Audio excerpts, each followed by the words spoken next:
Hey, boys and girls, weather report for September 1st, 2021. So sad. September makes me so sad. September is a sad month. It's a sad month. Anyway, I found a way to stop the conversation and go live anyway, eh? How about that shit? Did you guys notice that? Pretty good. Pretty good. You Yes. just go live. Yeah. Just push the button. Just push the button. The real life. Sorry, I feel like singing. Boy, here we go again. All right, there we go. There we go. Took care of that. So if I can get all this working with my audio, I discovered some new magic for sharing screens, but I'm wondering if it'll work with YouTube and a bunch of other stuff. Well, it does. It does. You got to. Is Topdawg still here? No, he left. No. No, he left, yeah. Okay. He's got a Windows computer, I think. Mac is you got to do something with the sound on Mac in order to get it all working. But anyway. Hey, pre-happy birthday. It's my birthday today. Wait, is it? Yeah.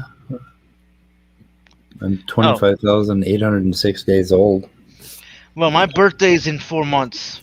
Wait, well, tomorrow, October 2nd, November 2nd, 3 months, I should say.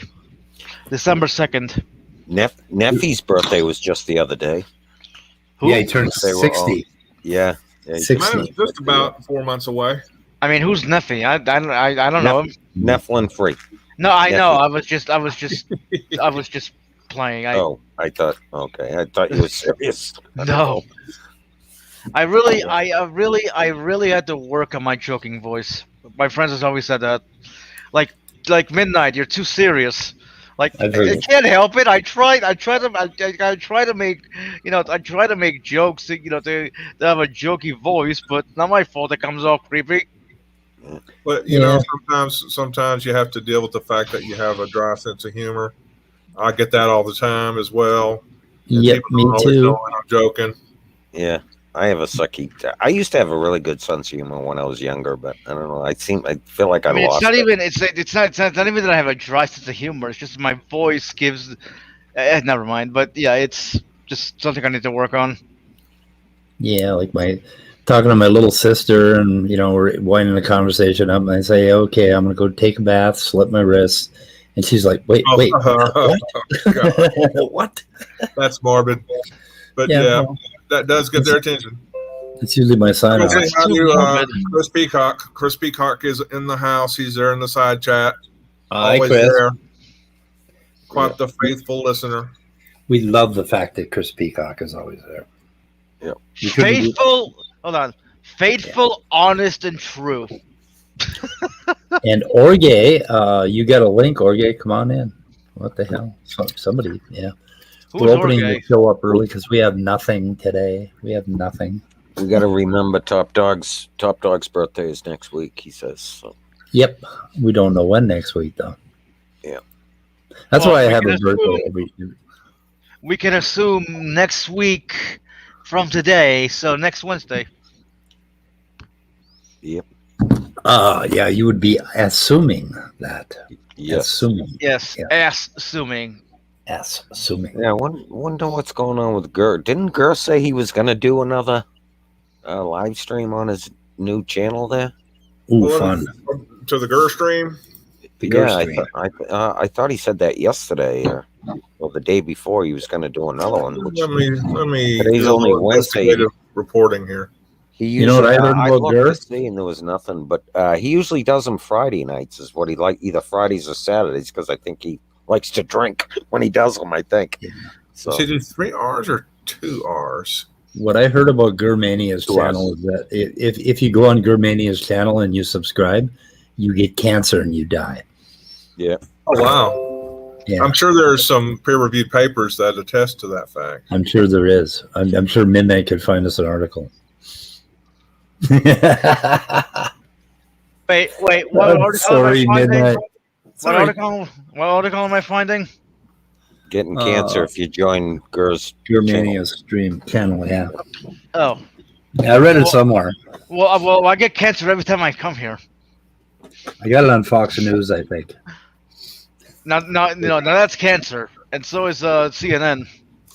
Well, as far as Or his is it- stream channel goes, I don't see any upcoming videos. Yeah. Nothing Hold scheduled. on. Gur streams. You know, he said he was gonna have a stream on his other channel. Gur streams. Right. Yeah, that's what I'm looking at. Yeah, that's one. That's the one that will give you cancer for sure. if Yeah, you're he'll subscribed just- to it. He'll just post it just before he does it, and then just go live. Yep. Like, I think that's all he'll do. Does he then delete them all, or is he not a decil? Is he a decil? The last one he did, he kept it, but the last one he did it on his original channel, and he kept it there. He didn't delete it. Yep. He's here now. Oh, is he? Yeah. Oh, he just- Germania's there. Yeah, Oh, look, it's Gur. it's good. Yeah, it makes you gay too. It also. I don't know. I guess. So is that what happened to me? Oh wait, I'm Yep. bi. Yeah, you're on Gur's channel, and you got cancer now too. So, anyway, it's just public service announcement. Stay away from Gur's channel; it'll give you cancer. Anyway, what Wait. else is happening? Why? Wait, hold on. Don't you mean stay away from Smokey's channel? It'll give you cancer. I never heard of Smokey, it. smoke. Never heard of it. Oh well, yeah, fair enough. Like, Yeah. why would you? Never heard of it. I have no opinion one way or the other, do I? I'm not strongly opinionated, am I? As you Okay, found never out this morning. Well, you kind of are strongly opinionated, but that's another story. A little bit.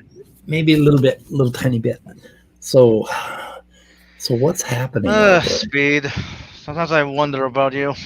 Yep. So none of us have anything today, do we? We got No, we got We got- nothing. Guys, it's been great talking to you. This is just a bullshit stream right now. It's got nothing. Yeah, we got nothing. I got some new bugs for my microscope and some new plants and stuff. I could throw them under there. That might work. See what is going on. Oh, what the hell was it? There's a whole thing to basically ban Fox News. Did you hear about this? Good. Ban Fox News, ban CNN, ban every mainstream media in the planet. Or No, on the just planet. just Fox News because of the amount of anti-safe medical news that they're putting out there. So And there's CNN is better. marginally, yeah. At least they're not. Are they putting out anti-vax stuff too? I don't know. I CNN? haven't. I don't read. I don't read Fox News nor CNN. Yeah. Well, anyway, there's that, and then there's a Walmart. Walmart concerns me. Why? Oh, they arrested or tried to arrest two black people for returning a TV that they had a receipt for and bought. I saw that. What? Yeah. Yeah. I'm sorry. That was pretty What? bad, huh? Can you Yeah. imagine that? Okay, hold And on. then- What state? Alabama? Oh, Texas. It was Oh, Texas. okay. That explains everything. Texas, the most Yeah, racist state in the country. But I'm not going to be shopping at Walmart for a while. That's Yeah, okay, I Speed. find that They can do without your money. Yeah, well, they can't do without everybody's money, though. True. And I'm one of that everybody. So I find that story a little fishy, don't you? Like, I mean, how can they accuse them if they have a receipt?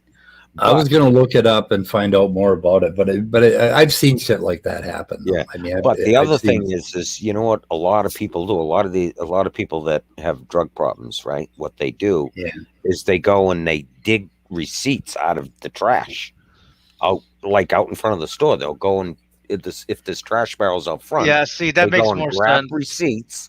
They go grab receipts, look And at then the go item, steal put the it on, item? then they go in, grab the item, and then bring it over and return it. Yeah. Yeah, that makes more sense.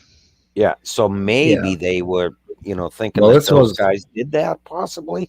That This that was- was the only thing I can think of, right? This was an ex. Well, they have a civil lawsuit, so I'm sure all that's going to come out. But this was an ex-cop and a pastor, Right. apparently. So, kind of interesting. But I don't know. Back in like the early '70s, my first wife and I were shopping at a Gibson store, which is what Walmart kind of morphed into Walmart. Those department stores.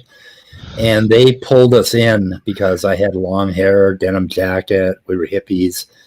And they pulled us into the back office and wanted to search us. And I had to almost fight them.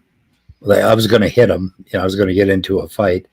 And finally talked them into letting us go. But it was solely based on our appearance. Okay, Speed. They wanted to search us. Look, physically. Maarten, I owe you an apology because I swear to God I thought you were Danny.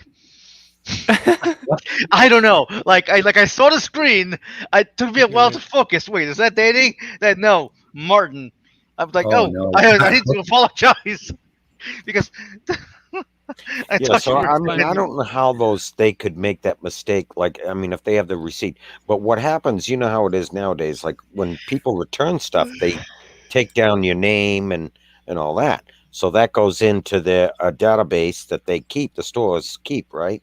So if you're on, their database says returning a lot of items, they get suspicious of that, right? Of course, Yeah. because that's just unusual. So you don't know if that was the case, if these guys return a shitload of stuff at Walmart, so they may have thought that was the case. They found the receipt out in the trash and did that type of thing. I don't know. Well, if they got a civil suit, I'm sure that all of that would come out, right? I mean, if they actually didn't own the TV, Can we talk I'm about sure TV? I'm sure they wouldn't be dumb enough to go and file a civil suit against Walmart Oh, if they believe actually me, did steal the TV, right? No. See, hang on. I need to. Yeah, you wouldn't think so. Yeah, I don't know if You it would was think Sam's so, or but Walmart. you would think so, but there are stories out there about people who break in other thieves who break in people's houses, get injured, and then sue the homeowner and actually win. Yeah, I've heard of that. I'm like, Yeah, how how the that fuck happens. is that fair? Yeah, Like, it's not. You have somebody breaking into your house and they get hurt. Like, they committed a crime. They either get hurt accidentally or they get whacked. I don't know. It's just it's really stupid, right?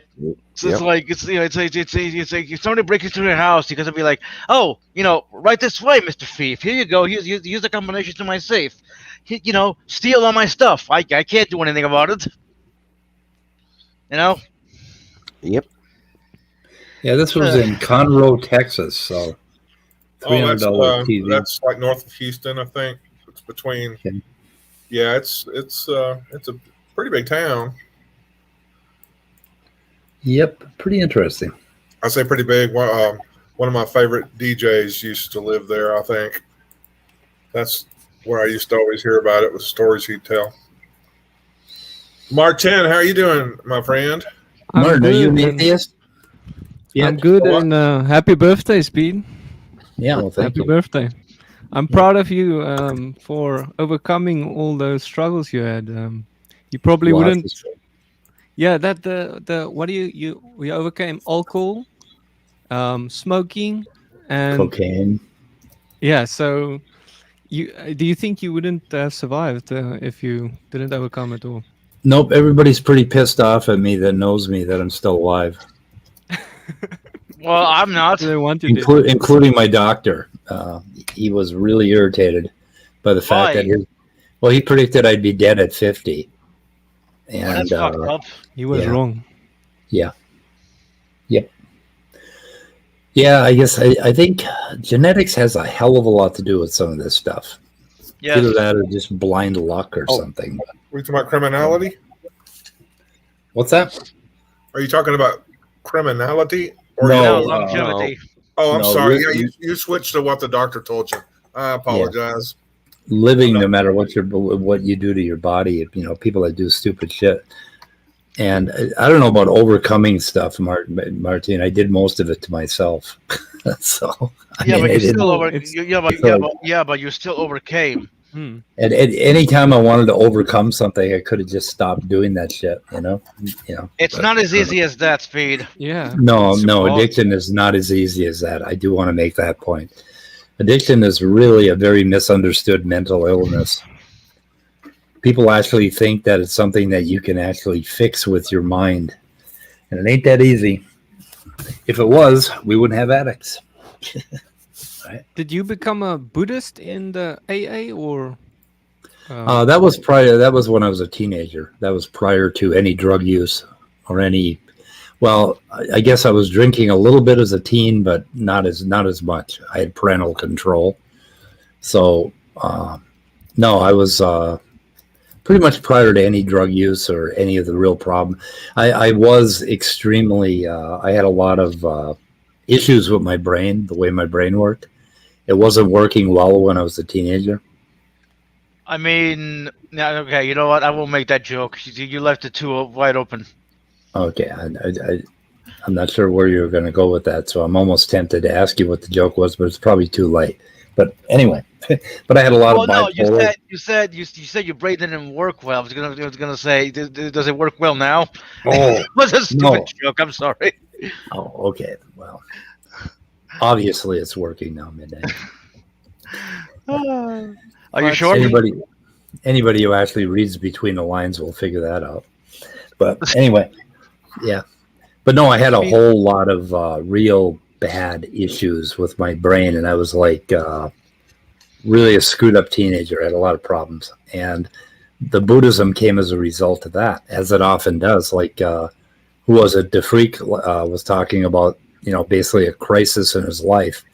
And on the other side of a crisis in your life, sometimes you end up with one of these spiritual experiences that profoundly change the way you think in the direction of your life. And it usually happens when you're right there at the bottom of the barrel, ready to give up, that sort of thing. And you completely give up and you have this experience. And that happened. I'm jealous that I've never had that. You need to put this in your tagline. I know. I like that. I love that comment. That's a good comment.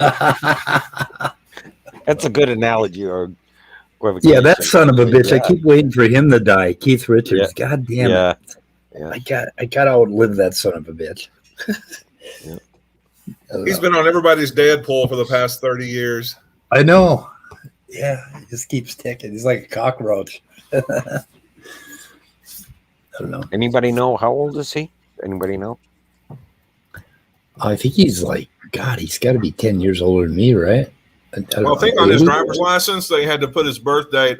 They had to write it, like extend it over to the other side, and they had to start writing it on the back. So yeah, he's kind of old. Prehistoric, yeah. Anyway. Well, I invited Jay Patrick to come in and tell us like it is, but he must be busy, otherwise engaged. Oh, Keith is only 77. 77 he is. But those are very hard years. Last time I saw him was about 15 years ago, and he looked like he was 97. I mean, it has weathered him. You can see that. All right, the jokes are coming in. The roasts are coming Oh, my God. I'm going to have to save these damn things. Yeah, they're pretty good. Yeah, they are good. Speed is older. Well, speaking of that, since we've got this going, go to Matt X's channel and go to his latest video. He's got one? Yeah. How's it going, sir? It's going. Hey, Jay, how you doing? Hey, Midnight. So what's the hubbub, Bubs? I don't know, guys. We don't know. We reached today our starting time totally unprepared, so we're just seeing what's what with people and making jokes about how old Speed is. Yeah, we got nothing today. Yeah, I was going to say, I should have found that, I was meaning to find that timestamp from Crazy's channel from the other night. LPP, John Maddox, they were talking about intelligent design. My favorite. And he was giving an example using a 3D printer. And I thought it was funny because as I was listening to him talk about using information and how information is used to manipulate things, and you got the 3D printer and stuff like that, and the codes that are used and all that. I was like, I got this memory that flashed back from when I was a kid going to church, and for a little bit, the pastor's wife was teaching the teen Sunday school class, and part of the curriculum was dealing with evolution and creation. And as for the lesson, she gave everybody in the Sunday school class, a little 50-piece puzzle. And part of it was, you throw out the pieces on the table and then, well, look, where's the order to this? And then you put it all together, and it was like a picture of a kitten, a picture of a potted plant, something cute. And so you see, now once you put the pieces together, everything is ordered, everything is whole. And I remember going home after church and my mom asking how we liked having the pastor's wife as the Sunday school teacher. And my brother and I just kind of rolled our eyes and said, well, she used this really bad lesson plan about basically comparing creationism with evolution, kind of discounting evolution. And my, which I think is interesting because, as I said, evolution doesn't try to solve how things first came into existence other than species. They do postulate some stuff. Anyway, we kind of rolled our eyes and we told her exactly what I just told you guys. And she goes, well, what was it? And she kind of laughed. And my dad was kind of giggling, and he goes, "And what was your first question that you didn't ask him?" I said, "Where did the pieces come from?" By the way, your audio is kind of. Yeah, your audio is horrible. Yeah, we're having a hard time keeping up with you. Okay. Do you know where? Jay, can you give me a hint about which of Praise's streams that was on? He started putting up a bunch of other people's videos or something. All right. Yeah. One. Is it the one discussion on the Cephite view? Yeah, I believe so. It's somewhere in there. Okay. They were still live at the time that I didn't get the timestamp while they were watching it because when I was listening to it, he was still live, so I went back earlier in the stream as I was listening to it, as it was still going live. So the timestamp, if I'd got a timestamp, then it wouldn't match up to the fully rendered. At least I don't think it would. You could. So Was it towards the am I sounding end okay of now? it, or? Let me see if I can find it real quick. You guys are probably going to lose me real quick. What did Maddox use as his name and icon this time? You can never. He's trying to hide from me, so I don't track him. So he always uses some weird ass icon. Discussion on the Cephite view versus the fallen angel view. Is that the one? He said he thought it was. Let me check here. Is he very secure bald guy? Probably. Yes, it's the Sethite view versus the fallen angel view. Yeah, it's that video. And he's the bald guy, right? The very secure bald guy. I think so. Okay. Dude, Richard, if I can find it real quick. he was I might be able to. Richard.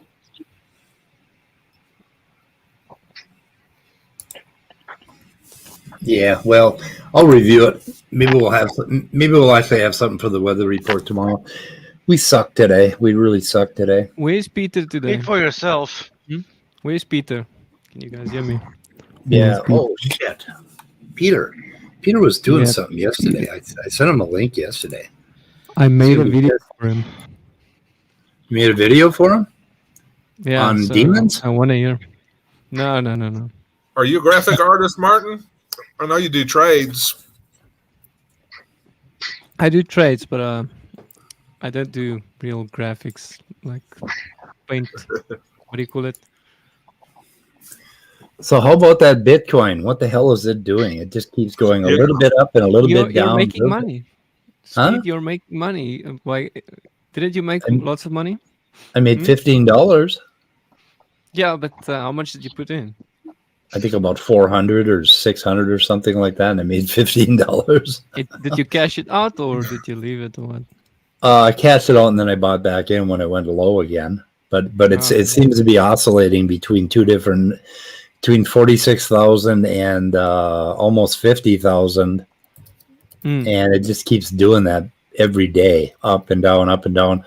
And you got to be pretty goddamn careful. And it never reaches my set point, so I haven't been able to cash out either. I think it was 50,000, I think. Basically. Yeah, everyone puts their stuff there and then it never gets there. Yeah, but the thing is, I got commissions, and I don't have enough money in it. So, I mean, I could make $3 on it, and sit and watch it all day and make $3 every 3 hours, Just leave it. Let it run for you. Yeah, well, I'm playing. It's fun to play with. Playing around. Yeah, because I have it on my my Cash app on my iPhone now. So, I got like $1,200 in it to screw around with. And I'm just playing around with it. Just seeing what I can do. It's fun to watch. It's like buying 1 million lottery tickets a day. It's fun. Yeah, it's lots of fun. I'm glad you're making money because most people they mess up. Well, you gotta not panic and not be stupid, and you've gotta set you gotta come up with set points, that work, and then they're gonna work for a while. And then when they stop working, you have to not panic and dump everything, And, you also got to be ready to, you can't play with money that you're not willing to lose, But, I don't think it's going to go that low that you would lose everything. And the only reason to lose money is to panic, And people do that all the time with stocks. The other thing, I once made a mistake with Apple stock. I got into it, and it was volatile as hell, but it was pretty much climbing. But I got into it at a time when I could not afford to leave all the money I had in it there. And so I lost, I don't know, a couple of grand because I had to take the money out. And unfortunately, it was falling at that time. So I did a stupid thing, invested money that I needed, So I don't know. Yeah, you see your butt with greed. I saw my butt a few times because of greed. Yep. Yeah. That does it. I wish Peter was here because I wanted to hear what he thinks about it. My video is called Scientific Evidence for a Soul. So hopefully it is good scientific evidence for a soul. You found good scientific evidence for a soul? I think so, yeah. One of the things is I used Aaron Ra. He did a scientific or a test on a girl that claimed to have a certain ability, and he curses like crazy because he can't understand how the girl passed this test. So what was is that your scientific evidence that Aaron Ra failed? No, not just that. There's a few scientists that did this. Does the science? How's my audio working now? Does it sound okay? Yeah, it's a little echoey, but at least you're understandable. Yeah. Oh, okay, that's weird because I've got the echo cancellation on. I don't know why that's not working. Anyway, but I mean, is there a difference between soul and mind? I'm not sure. Yeah, okay, well, so if you have scientific evidence for the soul, then the scientific evidence should show that the soul isn't necessarily the mind, right? I just provided their evidence that people can. They did test on people, and they can go out of their bodies and tell you what happened outside their bodies. I could have provided more evidence, but I'm trying to make my video shorter. So the soul. So if the soul seems to have some kind of, when it leaves the body, seems to have perception. So the soul seems to be intricate. It seems to be related to mind. Because I mean, isn't perception kind of related to our ability to? I mean, our perception of things is based on our brain. Yeah, Aaron Ra, one girl told him she can go out of her body, and he did test on her. He did a test, and she came back and told him what he did. He went with his friend to his house, and then he did a lot of bunch of stuff in that room to hear if she can know what they did, and she knew everything what they did. Like, and it blew his mind. Do you have a link to the video where he did this? Sure. Put it in private chat. That's astral projection. There's been cases of that for years. Yeah, but that's not necessarily for soul. That's just astral projection. But couldn't that be evidence for soul? I don't know. Is the soul necessarily supernatural? Yeah, we really don't have a definition of soul. So could it be evidence of a soul? Well, okay, I guess so, because we don't know what a soul is. Well, if someone can go outside their body and know what's happening, then it could be evidence for some kind of immaterial part of a human. Or it could just be some kind of, sure. It could be some extrasensory perception based on memory or knowing more about states of affairs beyond our normal way of perceiving them. But that doesn't necessarily mean that the person has a soul. They could just, their brain could just be more in tune with things going on that other people aren't aware of. Yeah, because a lot of times when we talk about soul, we're actually talking about the representations of a soul. Like the wispy form. That rises above or something. Well, at this point, it just sounds like what it is it's defining the soul as almost like a periscope. Yeah. Right. So the perception is moved from where the person is at physically, and perceiving things that are happening in a place where they're not at. So in a way, they're kind of pushing their senses, extending their senses from where they're at physically to somehow mentally getting to the place that they're not in order to perceive what's going on in that place. But that would just mean that the soul is extrasensory, not necessarily separate from the human.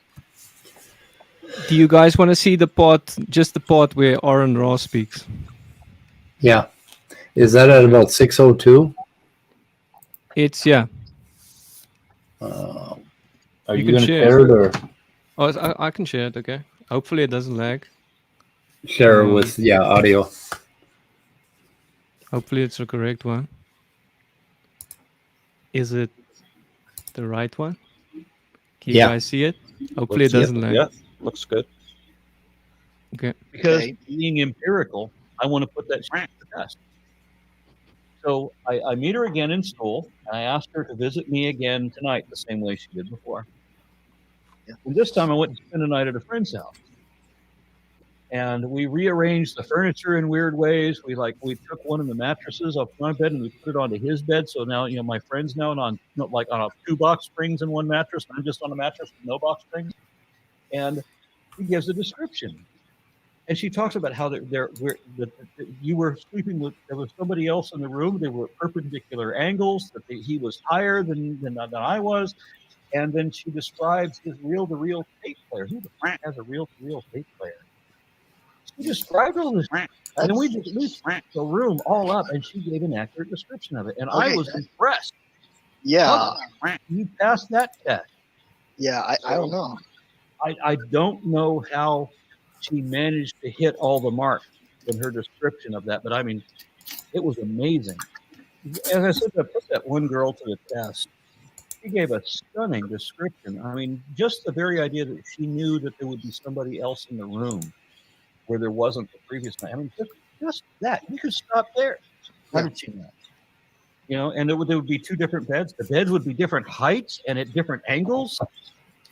And then the other thing, I think she described the reel-to-reel tape player as there was something on the opposite wall perpendicular that looked like it had big eyes, like an owl.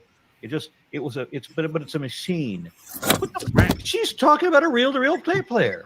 But I will admit, sometimes when things like that happen, it will get me to sit there and think and go, is there maybe a little something to... That's an older video. If he's talking to Steve, because he's with Steve McRae in that video. It's an old video, I think, of him. Yeah, I was gonna say because he doesn't have anything to do.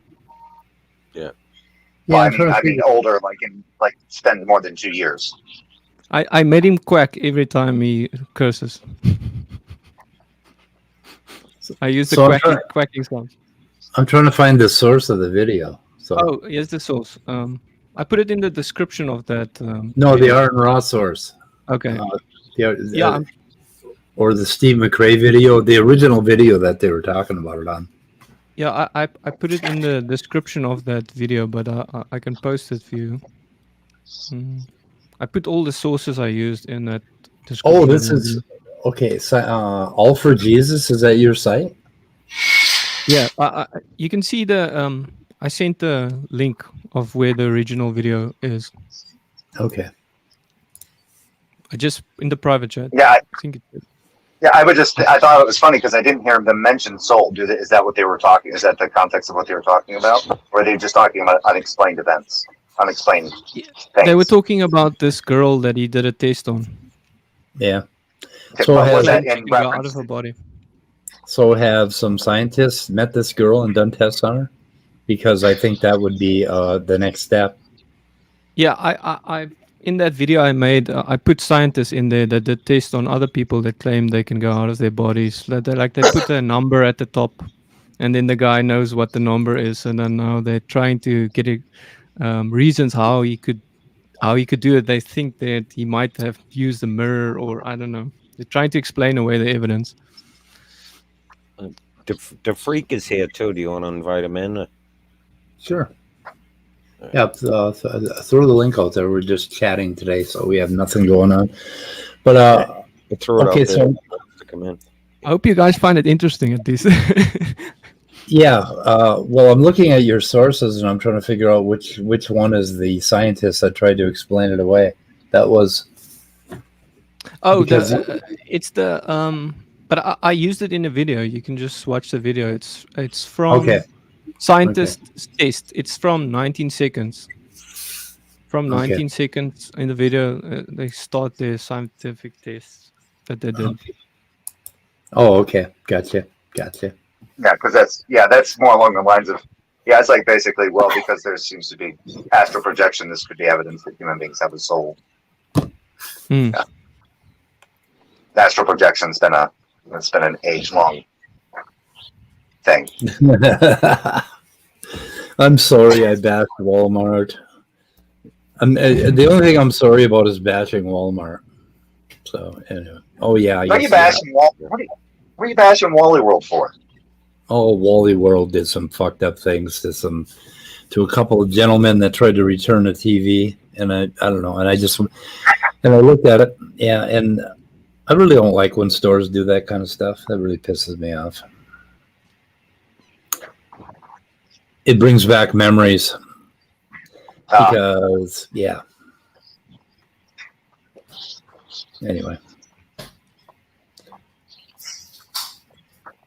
I'm sorry, Ox. I won't bash Walmart anymore, but Germania, goddammit. Fuck him. Yeah, I heard a rumor that he's scared of Jill. He's afraid. Yeah. Yep. Yeah, he has some sort of emasculated mind or something. Yeah, that's right. He has He can't think rationally. Yeah. He can't think rationally because something to do with emasculation. I don't understand how that works, though. I don't understand how your balls are connected to your ability to reason. I don't get that. Does anybody understand that? Everybody knows that Jill thinks with his dick and balls. Because every time I've made a bad choice in my life, it had something to do with fucking testosterone. I hear that's a very toxic drug. Yeah. And I'm thinking that I would have been I would have lived a much more rational life had I let my dad neuter me when he wanted to.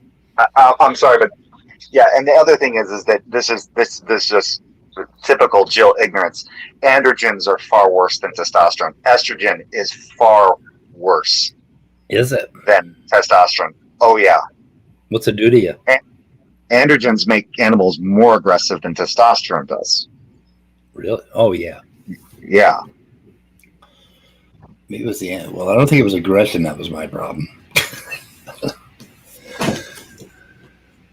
Well, the alpha thing has to come about from, well, the way that it was that book that I was reading, Behave. I can't remember the doctor who wrote the book, and he was part of his book. He was talking about, and I brought this up before, talking about like female hyenas. Oh, yeah, and how basically they produce more estrogen to be more dominant. Oh, what was that book? Behave. I think I have it on Kindle.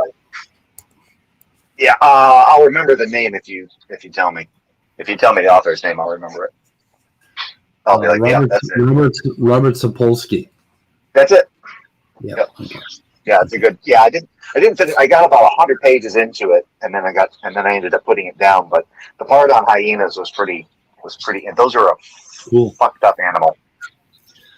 So, what is the hormone that enables you to run really fast when the husband comes home? Because I got a lot of that. Well, here's the weird thing. Like, with hyenas, the males will actually sport an erection as a sign of being subservient to a dominant female. Wow. And females that are other females that are being dominated by another female hyena, their genitals will actually change to resemble, or to basically where it looks like they can actually they can get an erection like the males. So when they're being subservient to the main female, to the dominant female, their vaginal parts will elongate in order to simulate an erection like a subservient male. Wow, they're a fucking weird animal. Yeah, they are. Those things are bizarre. Yep. And they reproduce well, right? So like when some of them and they got that matriarch type shit going on. So and they reproduce slow. So if like a queen, like the queen or her daughters or something get killed, then it really fucks up the whole clan and all that. Yeah. Yeah, one of my favorite parts. The freak is ranting about stuff, or what's going on? Yeah. Unbelievers believe submitting to Christ is giving in to themselves to be a certain way. But he actually validates who you are. He wants you to be you. You just have to acknowledge his lordship, his boss. He should come in and explain himself. Hey, I want to address this a little bit, and it's not necessarily from the freak, but it had something to do. Well, the freaks kind of reminded me of this a little bit, but J-Dogs and the pastor, the preacher, their kind of spin on Christianity kind of reminds me of this. It sounds like they're preaching the gospel of Lucifer, because in the show Lucifer, it's not God. Lucifer isn't punishing people for their sins; he's punishing them for feeling bad about it. And J-Dog was telling that to Germania that, oh yeah, you're beating yourself up over this kind of stuff, and when you find Christ, you learn to let that stuff go, and that's why you'll stop doing that, and blah blah blah blah blah blah blah blah blah, because you don't feel guilty about these things, because this is the way God made you, and yada yada yada. I'm like, yeah, that's exactly what's in the show Lucifer on Fox. Well, now it's on Netflix. That's also pretty much the Buddhist view. So the Buddhist view coincides with Lucifer. That's interesting. And according to Smokey, these would be antinomian heretics. So antinomian, I like that. Yeah, that would make a good Netflix series, I think. The antinomians. Antinomians, yeah. It'd be basically every modern day Protestant church, probably in the U.S. or damn near close.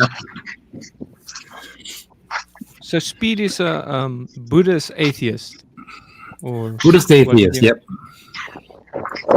How much of the Buddhism do you believe? What's that? how much of the Buddhism do you believe or do you follow? Or you mean the doctrine and the dogma? Yeah. None of it. None of it. None of it. Okay.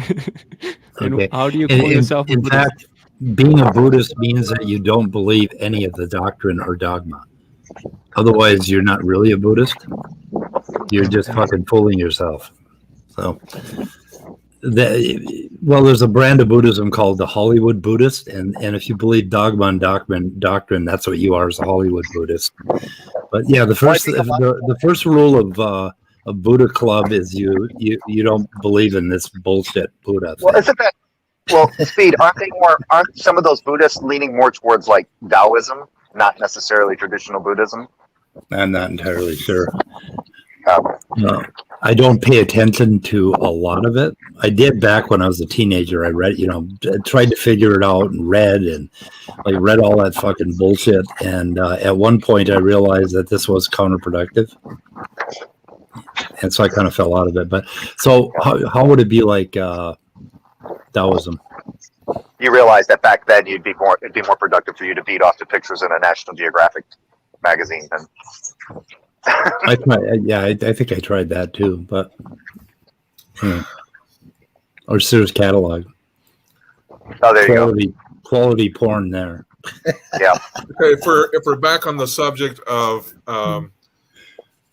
testosterone and male genitalia and shit like that, I posted a horror story for any male that occurred on the Laughing and Disbelief channel a couple of days ago. Paul Kamish tells this drawn-out story about something that happened to him, and by the end of it, you'll be going, "Oh, sweet Jesus!" Even though you're an atheist, you'll be going, "Oh, sweet Jesus! I hope that never happens to me." So I just, for those of you who like horror stories, I've got one for you. I knew a guy in Fort Drum had his during morning PT had his dick froze to the side of his leg. His what? His dick froze to the side of his leg. Oh, okay. Oh my God. Oh. We did up in Fort Drum. Yes, we did 4-mile runs in below freezing temperatures. So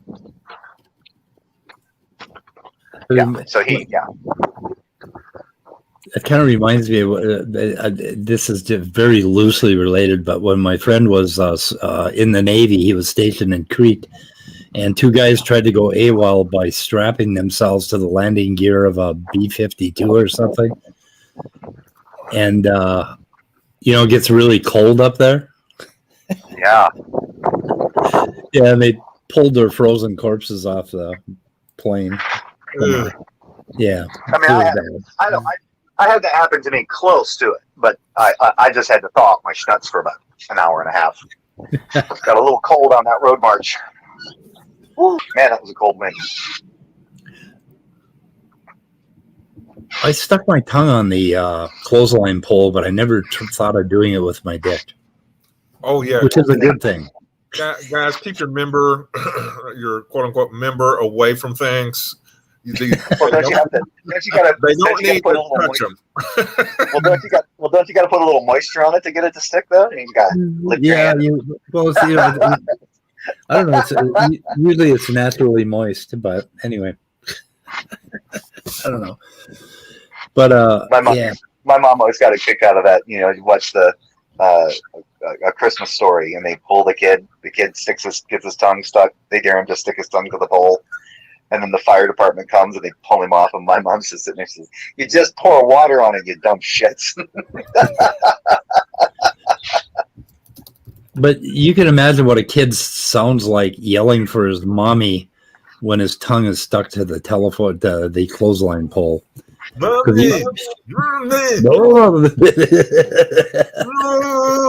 It's a horrible sound. It's a horrible. Stuck.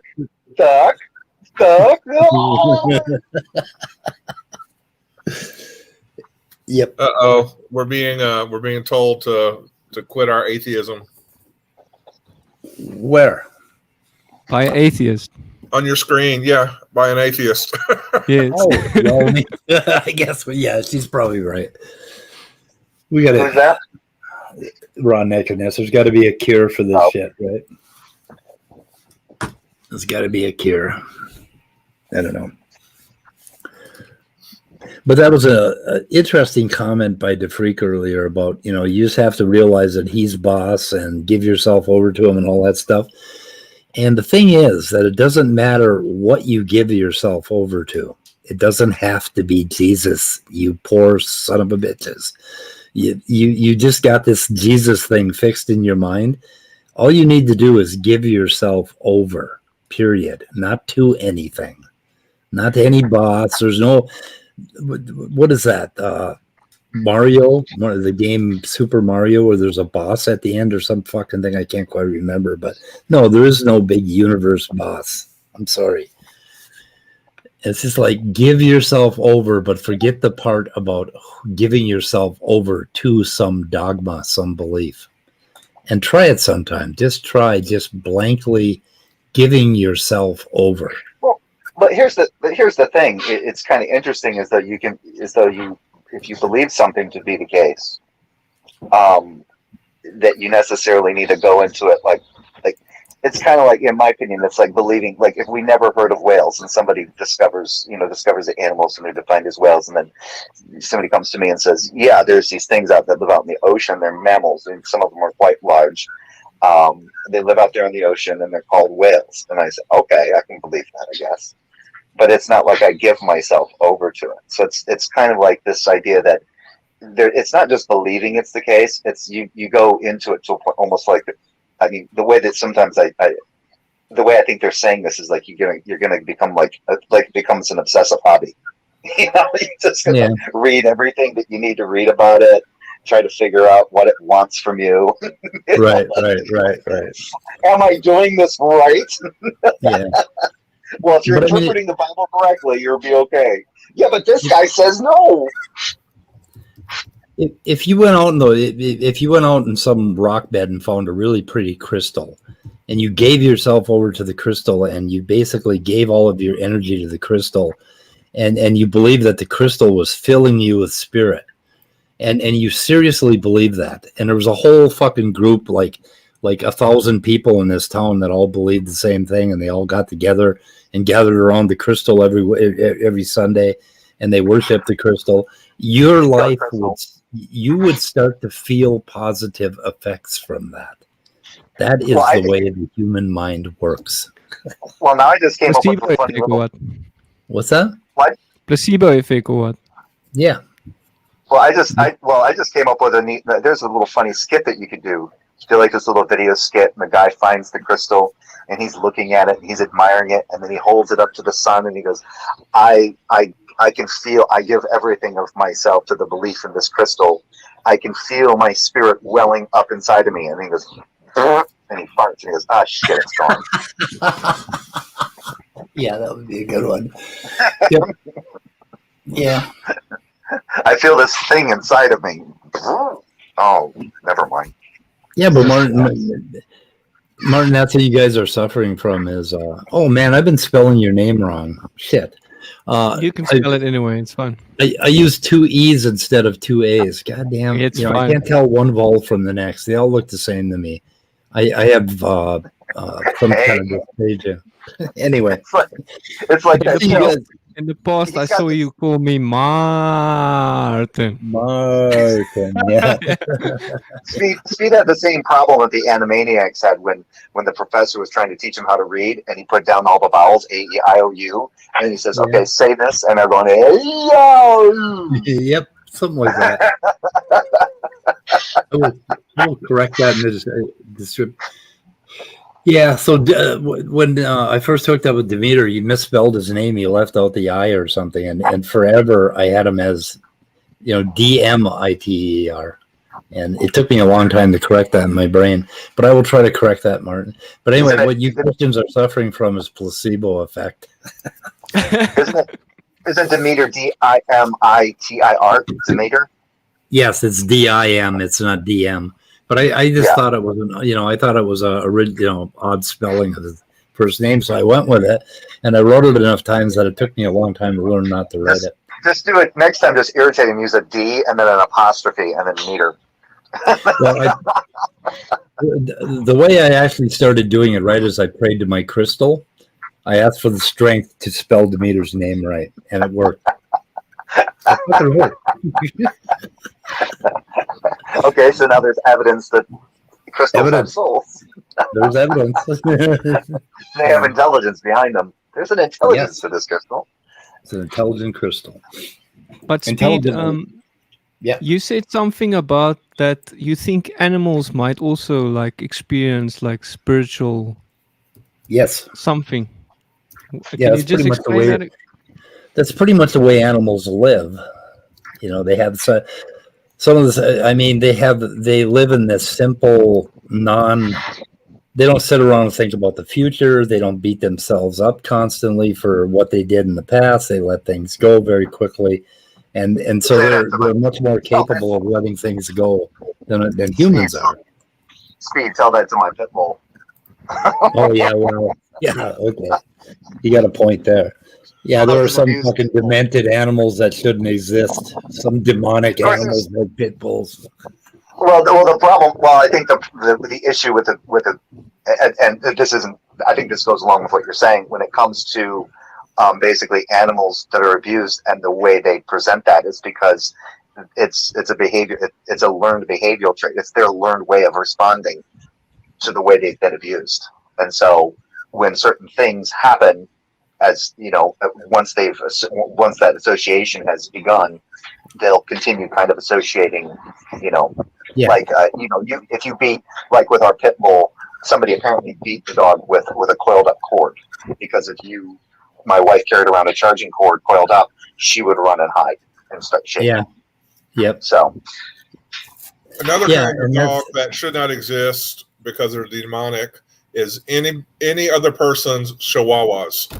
Those can get so annoyingly aggressive. You get near their owner and they just go, after you. Well, they're little mini herd dogs, is what they are. Yeah. I've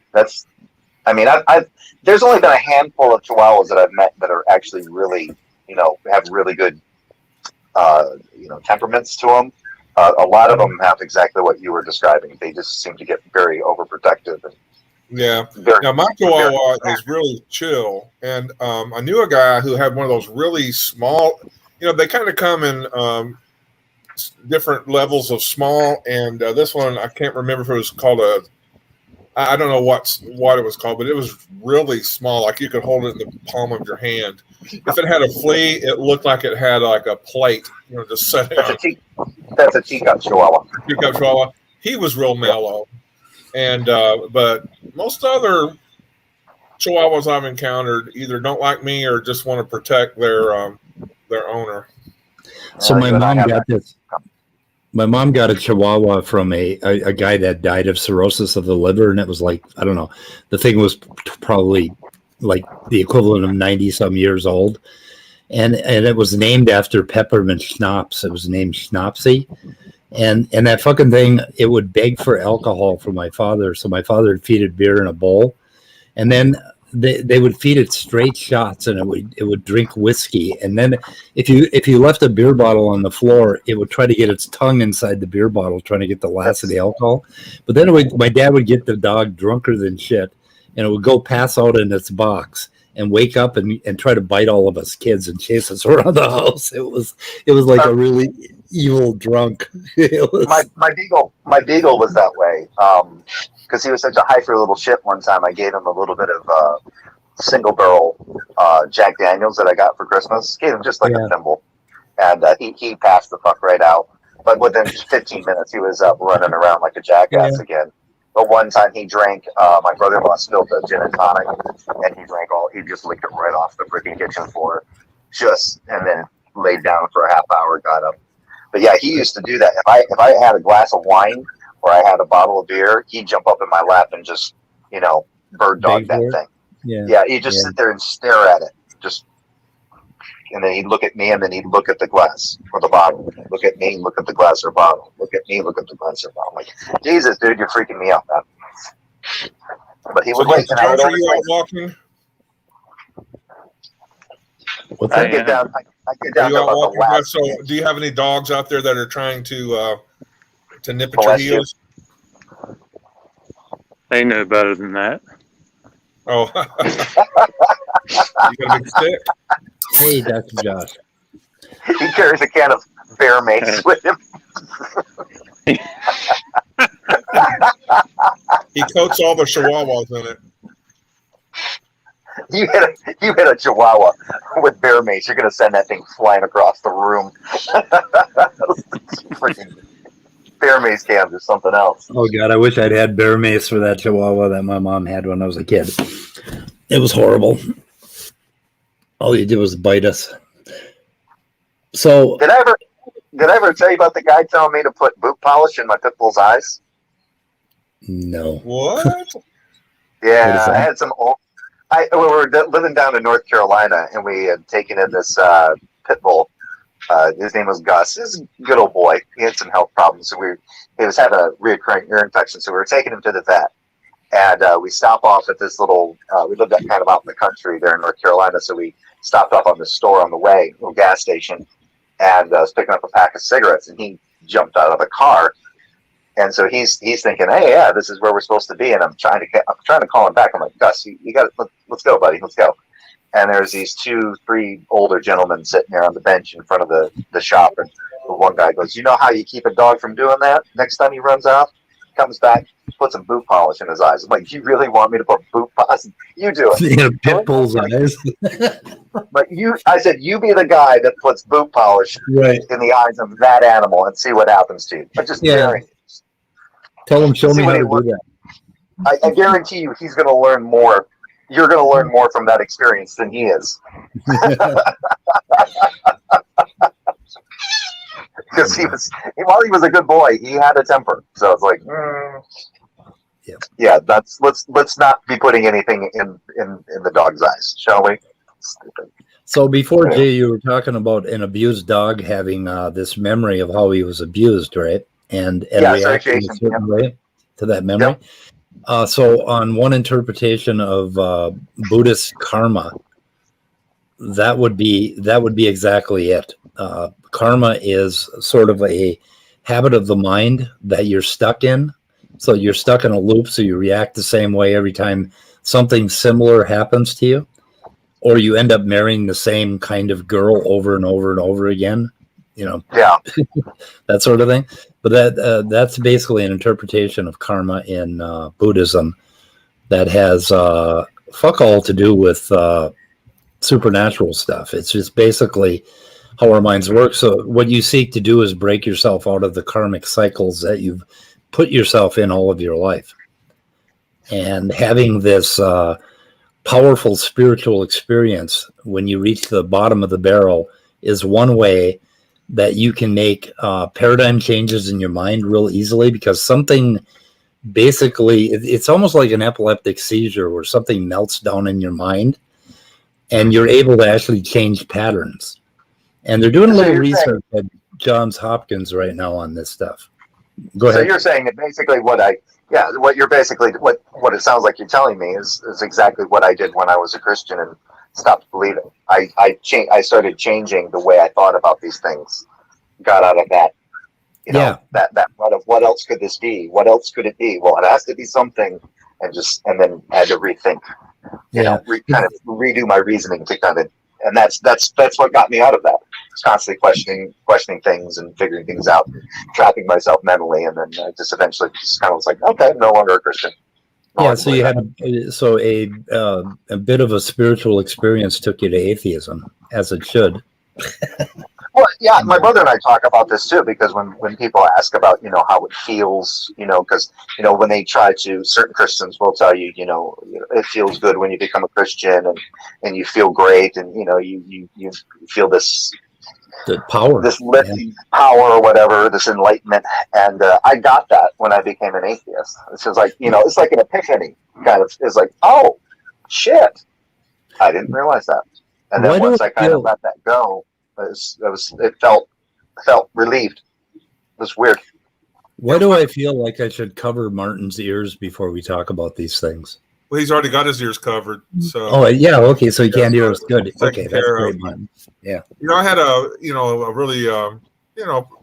really good spiritual experience when I converted when I was 14.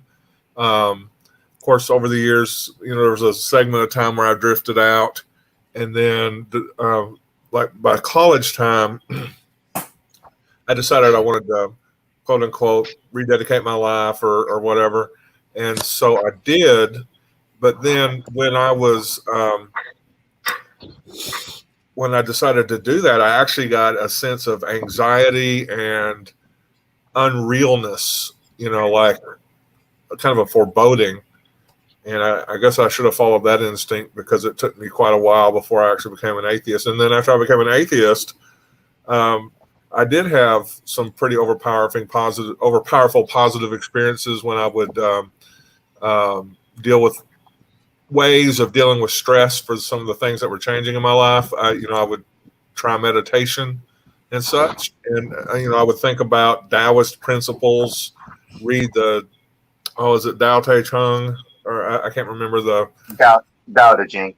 Tao Te Ching, and a few times I've just had these overpowerful, enlightening and lightening experiences where I felt lighter. For some reason, and euphoric even. Yeah. So I don't know what it is, but maybe it just may be that at certain times in your life, if you embrace what's going on, you're gonna get those deep spiritual types of experiences. It's mindfulness. My brother was telling me that there's Sam Harris actually has an app that you can download that has mindfulness exercises. That helped my brother. My brother he was in a pretty bad car accident. It could have been a lot worse. But from that, he kind of had like an existential, kind of an existential thing happened.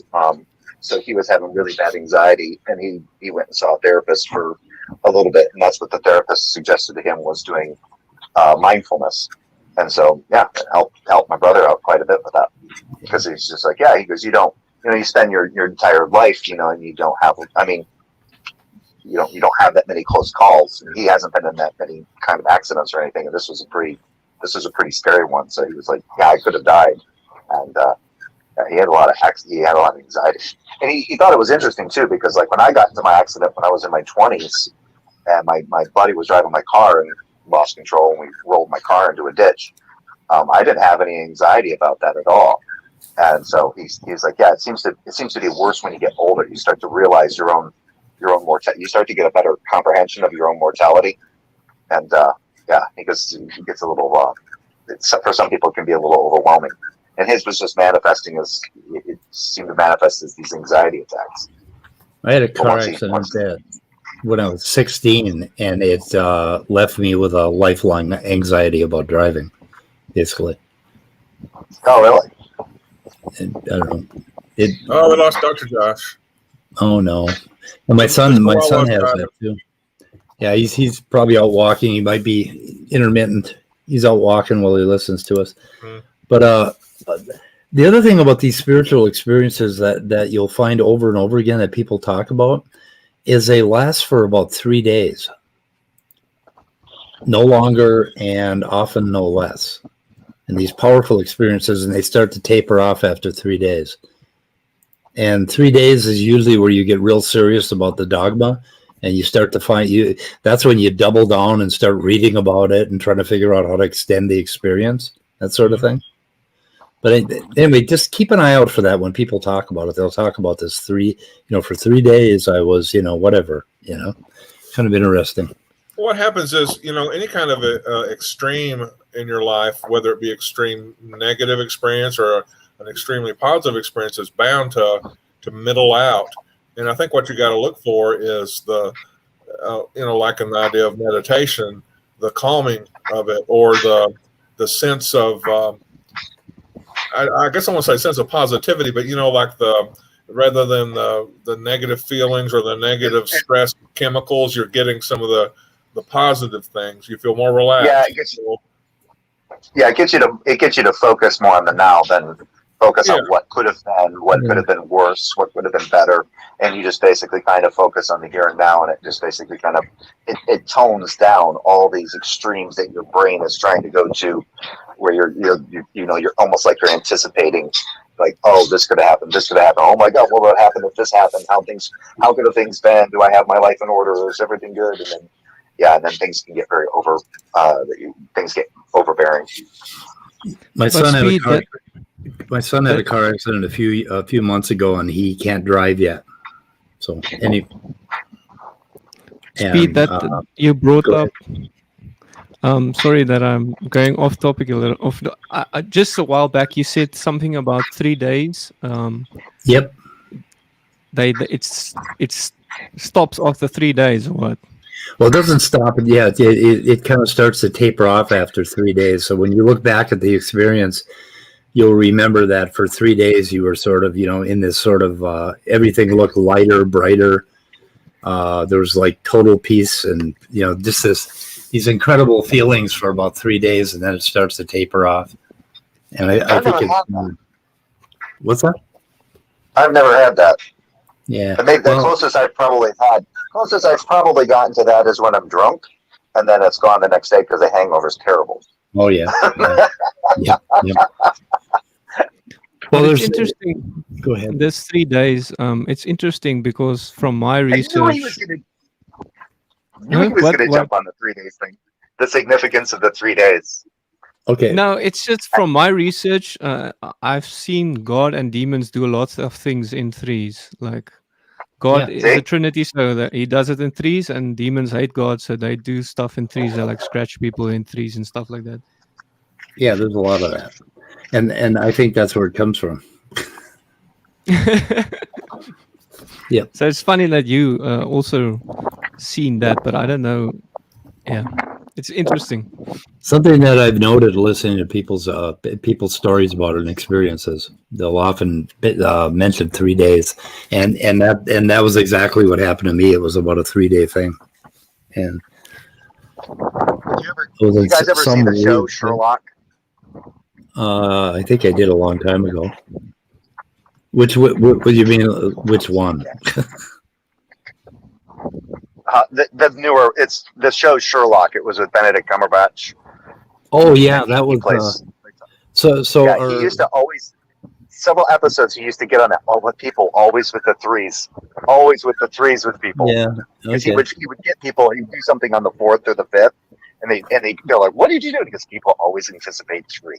Because they can't figure out what people always. That's the one that Lucy Liu was in. No, that's Lucy Liu was in Sherlock? No, Lucy Liu was in the other Sherlock Holmes on ABC with Johnny Miller. Elementary was the name of the Lucy Liu thing. With that's Elementary. Okay. Sherlock was on BBC. Yeah, it started out. The first series was pretty good, and then it kind of went downhill from there. But yeah, Sherlock's a much better show. Yeah, and the one with Lucy Liu, a friend of ours, her boyfriend was he would play the lead character Sherlock's hands, and like when you see an actor pick up a cell phone or something in a TV series, it's not the actor's hands. They have doubles do that, and also when they're walking away from you on the camera, it frequently isn't that actor because they won't get the actor for those little cut scenes. So anyway, this guy looked like the lead character, and anyway, kind of interesting that this was a dude that we kind of knew, met anyway.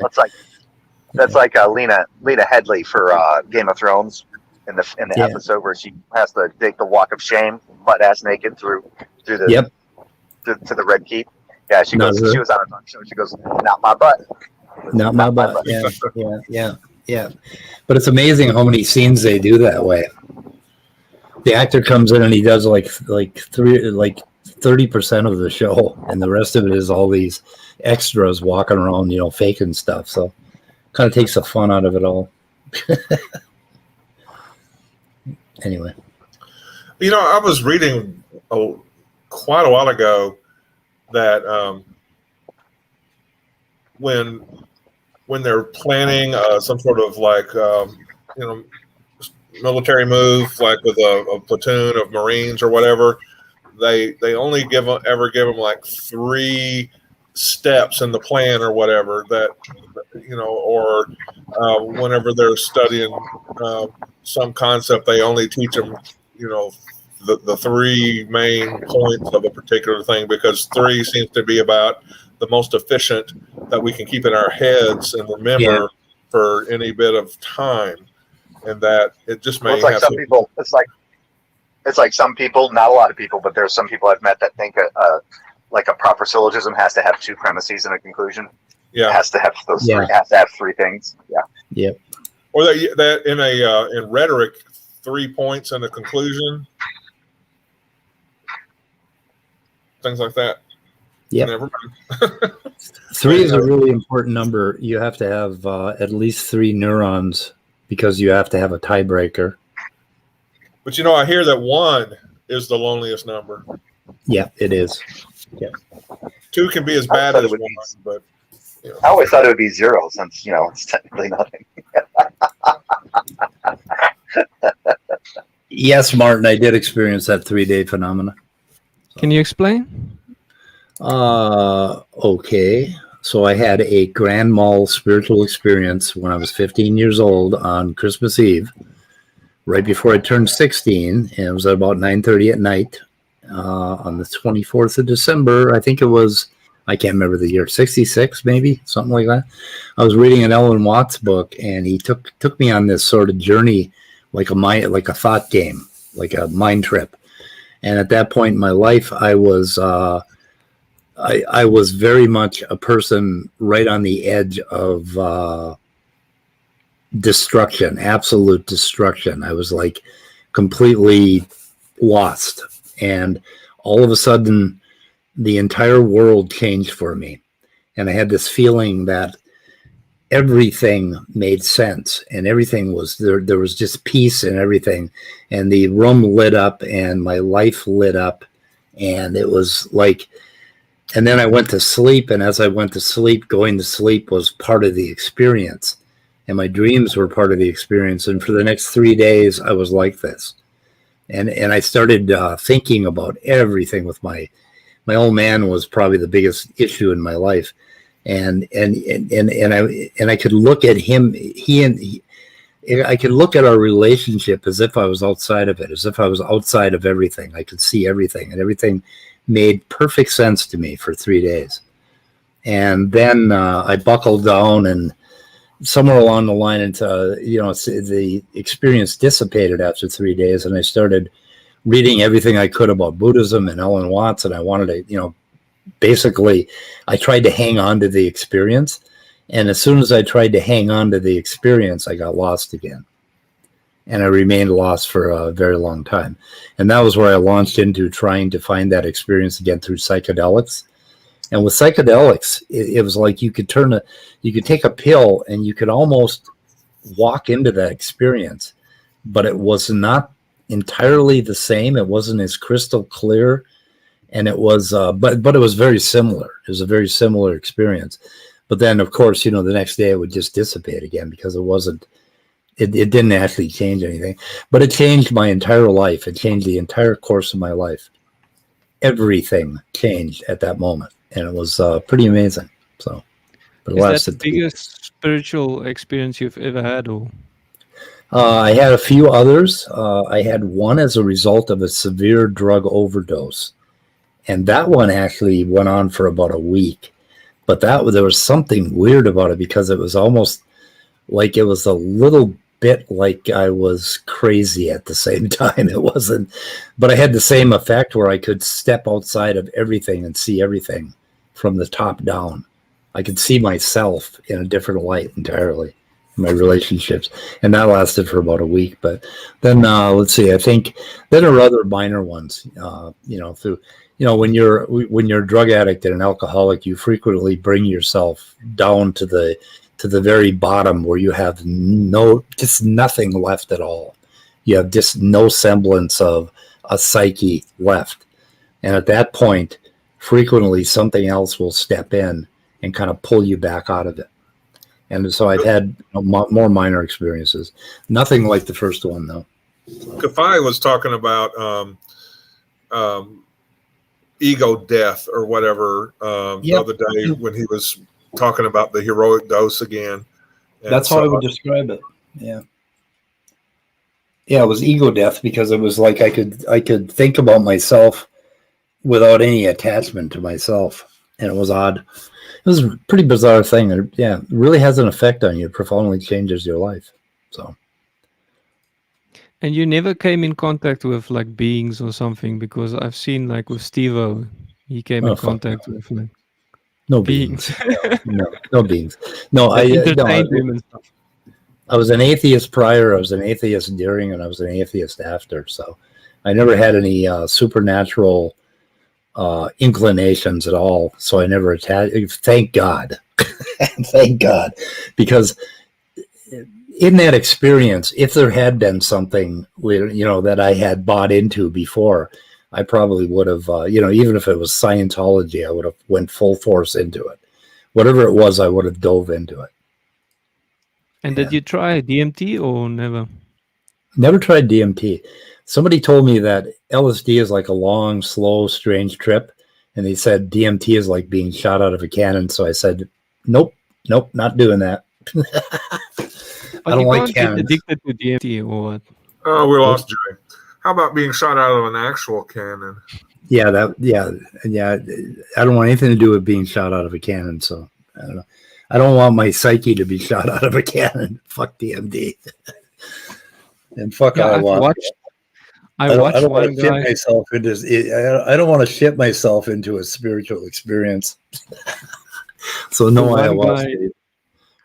The one guy used so much DMT, he came back and he thought he was God, and he was asking people to convince him he's not God. Yep, that'll happen.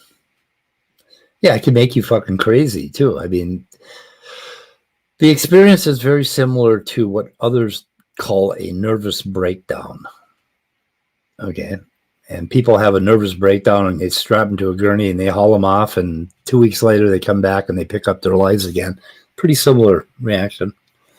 Now, people have also reported this experience with epilepsy when they have seizures in certain areas of the brain. So there's a lot of things that can make this happen. Near death might make it happen. A lot of things like that. Your brain is a physical thing. Physical things happen to it. It can really change it rapidly. Cover your ears, Maarten. You don't want to hear this atheist crap. Go for it. I wonder what Scott and David went through. I would love. There's so many atheists with experiences that they share that it's kind of mind-blowing, some of their experiences. Well, I've already told about my particular spiritual What's your worst experience or best experience, or what would you call it? I have never had any type of spiritual experience at all whatsoever. And, I'm getting up there in age, and I'm not spiritual at all now. Never have been, so not expecting to have one, Yeah, it's probably a good thing because not that way. Not that way. Yeah. It's probably a good thing because you gotta basically be pretty fucked up before you get down to these bottoms where that sort of thing happens. I don't know if it can just happen to the average person who's living a good life. I don't know. I'm not sure. I mean, I've tried to kind of like seek them out, like an experience like that, but not like what I would call intensely. Like maybe if I, maybe tried to seek it out more intensely, I may have been able to reach that type of experience possibly with. Well, I don't know. There's the educational variety. I don't know if it was William James or Huxley or what the hell that weird Jung talked about the educational variety of a spiritual experience, where basically you just start living a right life, and you have some principles that you keep following over and over again, and over time you come to it. You come to a deeper feeling of spirit. Yeah. And that would be the educational variety. And I think that's what's happened to me in my 14 years in AA. Oh, I'm not supposed to say that 12-step program. Basically, it's supposed to be anonymous. So basically, I think that's what's happened to me in the last 14 years. It's been, this constant journey to improve, to let go of resentment, to let go of anger, to let go of selfishness and whatever. And you do that every day, and eventually you start to get more in touch with what I would call, spirituality. That sort of thing. That's what I mean. If I did something like that, then I may be able to do, reach something or at least experience something, but I don't. You live right, you'll get better. Eat your vegetables. Yeah. I don't know. But David, what would Speed need to do for you to join him in Buddhism? What would he need to do? Yeah, what should happen to you before you would become a Buddhist with him? But he couldn't. Because you can't join Buddhism. Right. You can't become a Buddhist. See, that would be like me forcing it on myself, so then it would be right. fit. It wouldn't work. That's like me. Like if I wanted to be a Christian, I would have to force it on myself. So I'd just be lying to myself. Well, damn it! I know I've just been fake, and so yeah. I just realized I was kind of swindled when I took a trip to Chicago a couple of years ago, because this guy in an orange robe and bald head gave me some beads for a donation, and I signed this thing with my name and email address, and I thought I became a Buddhist then. I thought I joined. Hey, I have evidence on the screen that Germania has tiny balls. Oh, really? Yep, evidence. Yeah, that'll do it to you. If you donate money to a guy in orange robes. Yeah, who walks up to you, while you're in the park in Chicago. Yeah, I guess if you were to become a Buddhist, if you were to actually become a Buddhist, you would be becoming nothing at all. You're not becoming anything, and that's a trick. How do you get to nirvana? Nirvana or enlightenment? You're already in it. Sesame Street. You're already in it. You just have to look around and realize that you're there. And you certainly will when you die, because that's just like the most peaceful state ever. You got no shit. You got no fucks to give. Yeah, I would describe my doctrine as no fucks to give.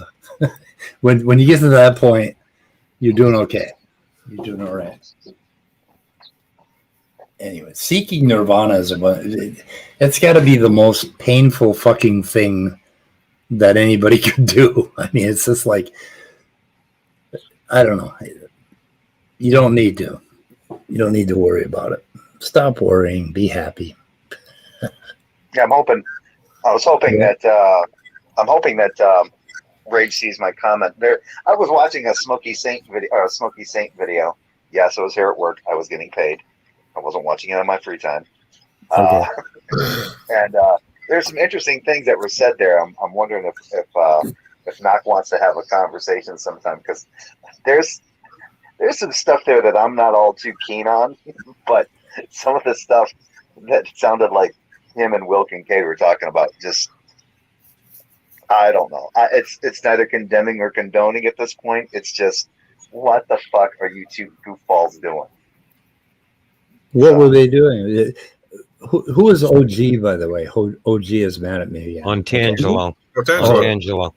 Oh, he's Don't always feel mad bad, at Rage. He hates us over here. So okay, no, I'm jealous. I'm jealous, Knock, because when Otangelo is mad at you, it's like it's because of the intensity of the love he feels for you. It's part of the relationship, this lover's quarrel sort of thing. So apparently, he's been stepping out with the rage. I miss Otangelo. I'll contact you on I'll contact you on Discord. I don't do Twitter, so I can contact you on Discord, Rage.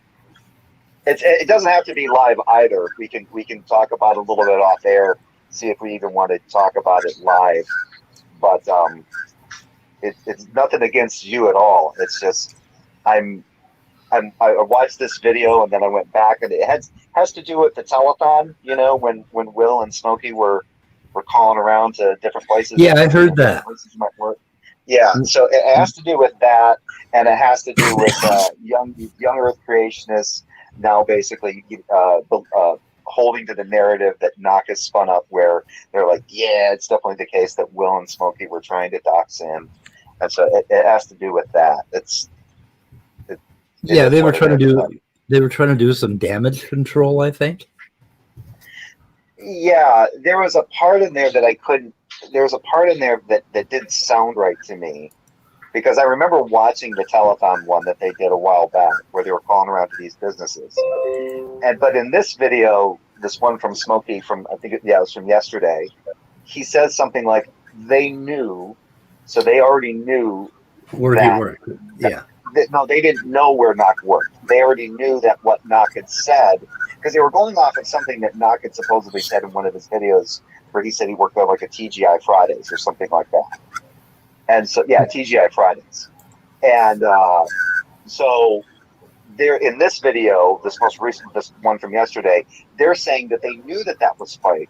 They knew that was fake, and that the reason that they were doing this was kind of like a sight gag. It was basically a troll maneuver to see how many people would get offended by the fact that they were doing this just for laughs. But yeah, what's interesting is that in the telethon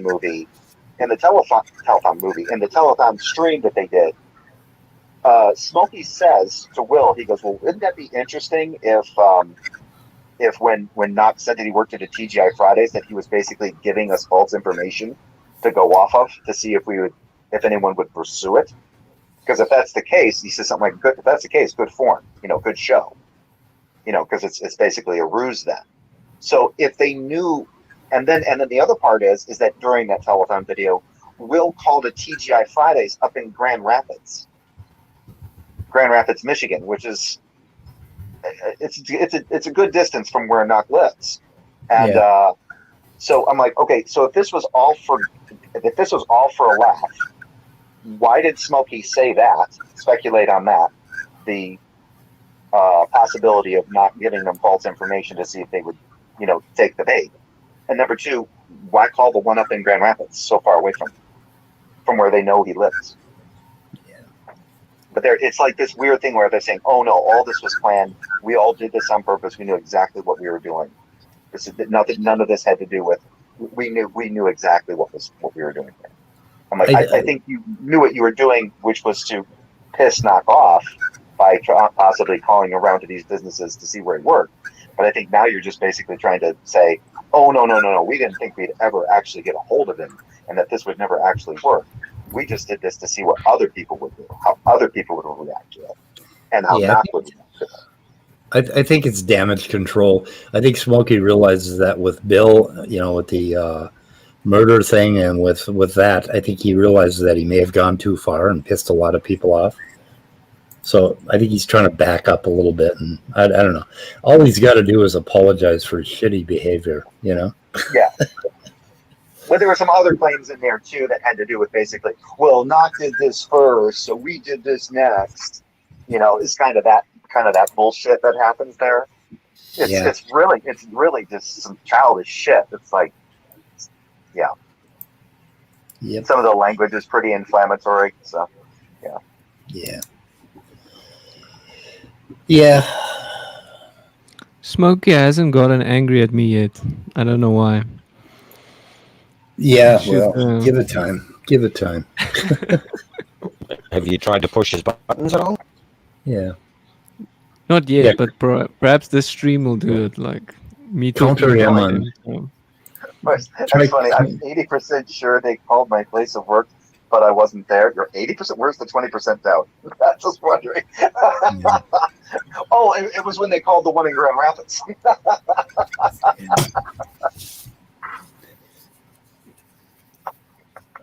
It was all nasty anyway. All nasty shit. I don't know. Yeah, it's kind of like when I had Jill on my channel and it got brought up about because he said I was bad mouthing Smokey, and I said no, and he goes, well, yeah, you're accusing him of you're telling you're telling everybody that he accused someone of murdering their daughter, which is not what he did. I'm like, he did say that on the stream. He told Bill that he murdered his daughter. I mean, yeah, and then you could hear him saying most likely after that, but it was really weak, and it was, oh, Jesus Christ, I don't know. You don't do that. You just don't do that. And the thing is, Smokey doubled down on the claim. I'm like, yeah, he's referring to like actual, like spiritual murder, not physical murder. Yeah, right. And so it's like either way, you're going to piss the guy off. I think and he was all doing it because he's a loving Christian and he was trying to save Bill's soul. Right? Yes. Yeah, he was trying to save his soul. He's getting them away from their antinomian heresies, him and his wife. Yeah, and that was my point, that they will go to any lengths, and it doesn't matter what you do in order to save a person's soul, and that would include burning him at the stake, because as we know, your last moments at the stake while you're burning alive, you give yourself to Jesus. So basically, they could justify any kind of bullshit with that particular idea, and boy, am I glad that they're not involved in our government. Because I don't know what would happen to us atheists if they basically, if we had a Christian government. Well, I know what would happen if we had someone like Will in government. We'd be watering plants with Gatorade, like in Idiocracy. Yeah. Yep. Brando, it's got what things crave. Yeah. They've already got us treating COVID with bleach and worm medicine and shit like that. Good old ivermectin. Oh yeah, the wormers. That's hilarious. Yep. That's what I got Jill on, because Jill was basically, he was trying to bring up that thing, and he was talking about these these other health professionals that got together at this conference and were talking about better treatments for COVID-19. And I went, wait a minute. So you actually believe that this virus is a real thing? Yeah. And he didn't want to answer that. And I think there was somebody else, I can't remember who asked him in my channel, but I think it might have been Redfin. He goes, wait, it's a simple question, Jill. Do you believe that that's an actual real virus that can possibly hurt people? Yes or no? And he's like, booster. He kept using that as kind of his little poke at everybody. I'm like, what are you doing? I think everybody, I mean, I was drinking at the time, and I even said, yes, yeah, I'm tying one on here a little bit. But at that point, I think a lot of us thought that Jill was like 3 sheets to the wind at that point. It just wasn't making any sense at all. Because he was the one that did a video talking about, like, on his old channel, saying the coronavirus was the corona dragon. Hello. It was a demon from China sent to hurt all the non-believers, and that Christians don't have to worry about this. But now he's sitting there trying to like peddle all this like alternative treatments for COVID-19. I'm like, what the fuck are you doing? It's God, it's so hard to understand their mindset or what they're really after with this bullshit. The anti-masking, the anti-vaxxing, the not believing it's real, the believing it's real enough to take fucking cow wormer. Just none of it makes any sense. Believe what they say and do and respond. Well, I think with Jill, I think it's becoming more and more apparent that he's just showing the fact that he's truly a contrarian. Anything that he thinks that's being promoted by the left, he's automatically just going to be against it. That's what I was going to say. From the left, it doesn't matter if it's reasonable. Doesn't matter if it makes sense to states of affairs. It doesn't matter if it's coming from the leftist, those leftist liberal atheists over there. It's automatically crap. There's automatically something that conservatives have the better idea. They've got the idea down. So what if we convince the conservatives that it was part of the leftist platform to go to the doctor and get physical checkups and get health care? But here's the problem: is that a lot of these people that are doing this, I'm not going to say that it's all conservatives, because it seems to be more of the conservatives that align with Trump, which they would say are not Republicans necessarily. They're true conservatives, because Republicans don't necessarily have to be true conservatives. At least if I may be misrepresenting some of what Jill has said in the past, but he one time said, well, these people aren't Republicans. These people are Trump supporters. They're conservatives. Yeah. They're Have you met anybody that is more butthurt over Trump losing than Jill?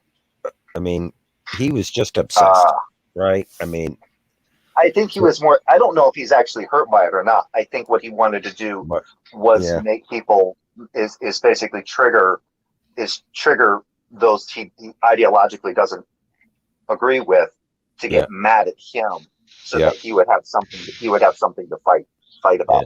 I think that's all this is. And he's finally eased off it a little bit, right? He's a little bit, but he still goes on about the liberal crap, but he doesn't really bring up Trump that much, does he? I can get him started right now if you want. I can go over to one of his comment threads and just throw something out there about the election, and he'll run with it. Go off, yeah. I'm glad Trump lost because he wanted to ban Bitcoin. So I'm glad he lost. I didn't know he wanted to ban Bitcoin. Yeah, he wanted to. It's a danger for his dollar, he said. Yeah, and he likes the good old fashioned mighty dollar. So, but yeah, I just with Jill, and the other thing is I was going to bring up here is like, can you guys still hear me? Am I still coming through? Okay. I'm just fucking with you, Jeb. You can hear me. Yes, you're fine. You're fine. Well, I don't know if you guys pay attention to Praise's channel at all, but every once in a while, not a lot, no. Well, his community posts will come up to his channel, right? Yep. And I remember Veckel has brought this up many, many times where he's talked about how he's like, I just don't understand these atheists coming in here and want to talk about Christianity and why they even care if they just don't believe in it. I mean, this is stupid. Why are they doing this? And yet, if you go through Praise's community posts, a good majority of it is all about atheism. Exactly. So like, why the fuck are they talking about atheism? Yeah, I said, all right, switch the logic, Veckel, and then next time you think about that, make sure to keep that in mind when it comes to your buddy Praise, posting memes about atheism, or when he does atheism meme night. Okay, I honestly think Praise is an embarrassment to the Christian community. His new kick is Young Earth now, right?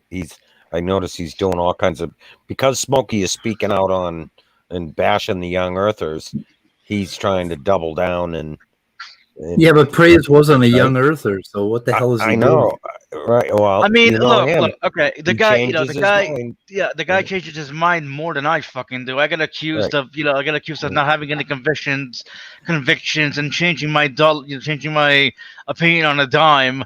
I just get new information and I update it, but whatever. But Praise is just like, I don't know. Yeah. Go ahead, Speed. But LPP, he almost comes out and admits he's a Young Earth creationist, but that contrarian thing you were talking about, I don't think he even has a position, Old Earth or Young Earth creationism. But he'll just, if you start arguing against Yak, he will start arguing for Yak. Right. Yep. Really? Noticed. Yeah. Oh, yeah. And has he ever actually admitted that he's a Yak? I don't think he ever has actually come out real clearly. I told you, this was probably a few weeks ago in Germania's, way back when he first started doing his live streams. I asked him, he was arguing in the side chat. And he's like, he was, answering questions. He's like, I'm answering all the questions. So I asked him outright, okay, where do you stand on Young Earth? And his answer was, I lean towards it. He won't admit it. Right. And I think it's because, he doesn't want to argue it because I think he knows it's a he's only position. Right? I mean, that idiot only has like one argument, and that is that the ribosome is a 3D printer. That's it. That's the whole fucking thing. And he keeps repeating it over and over again. Yep, that's all he wants to stick with. He doesn't want to go anywhere else. Yeah, that was the analogy he was using, and that was what I was talking about earlier. I'm like, Yeah. I was like, you haven't gotten to anything where you're talking about what things make things. I've Right, heard him everything- use that about 30 times. Yeah. 3D printing. Yeah, he used the 3D printer analogy, and then I was like, this is no different than like the puzzle piece. It's like you have to ask yourself if it's the same thing I ask Christian theists all the time. If God created everything, yeah, because especially with the Christians who say, well, you believe everything came from nothing, and I'm like, well, where do you think things came from? Well, everything That's a came straw from God. man, by the way. Yeah, and then you go, well, it's not a straw man. It's actually kind of a burden shift, but either way. It's a burden shift and a straw man, but go ahead. Yeah. When they do that, I was losing track there. Anyway, when you ask them that, the thing is they'll say everything comes from God, and you go, okay, what did God build with? Yeah. And then that's where things get kind of interesting, because you're like, God made the things that make other things, right? So when our examples of things being made come from us manipulating other things to make other things. But there's what you're saying is there was no things, right? All things came from God. So at the beginning, sorry, motorcycle. There was no things. God comes around. Okay, that's not me driving. That's a That was me. motorcycle. That was me taking off from a stoplight. Yeah. So how did God make the things that start the things that make up other things from no things? That's all. That's the only question I want answered, because our examples of things being made come from using other things. Okay, we got Daniel Bennett saying that Yeah. the ribosome is okay. Wait a minute now. The nascent protein that comes out of the ribosome is 1D. It's one dimensional. I mean, it is not a 3-dimensional printer. It does not print folded proteins. Okay, it prints a 1-dimensional sequence of fucking amino acids. That's what it does. So it's not a goddamn 3D printer. The analogy sucks. The analogy doesn't make any fucking sense. And Maddox doesn't make any sense. I saw one scientist call woman a 3D printer. What? Woman? Woman? Yeah, exactly. Yeah. Well, I can see I mean, that. What? I can see that. I bet women wish they were a more painless 3D printer. Yeah, right. Yeah, it hurts. Yeah. The genetic code cannot be the product of natural processes. You guys keep saying that. Show me how it. Prove to me that it can't be. Prove to me that. What was the a claim? random sequence of codes can't be a natural process. I don't know. Well, the fact that we have random examples of random sequences of coding doesn't fly. That seems contrary to reality. I don't get that claim either. Somehow they think the ribosome is a unique opportunity for what? But here's the thing. Your This guest is what I'm walk countering. through a ribosome. But here's the thing. Here's what I'm going to counter with. Tell me exactly, since if this person's kind of using this to kind of like get the atheist to think about the intelligence of an intelligence designer, please answer my question. If God created all things, beginning with no things, what did God make the first thing with if he had no things to make things with?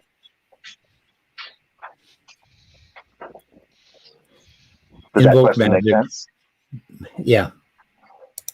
But you just invoke magic because he did it with his mind. Where does mind come from? Yeah. If God has a mind, that means he has thoughts. That means he's thinking in time, right? How do you get around that, Maarten?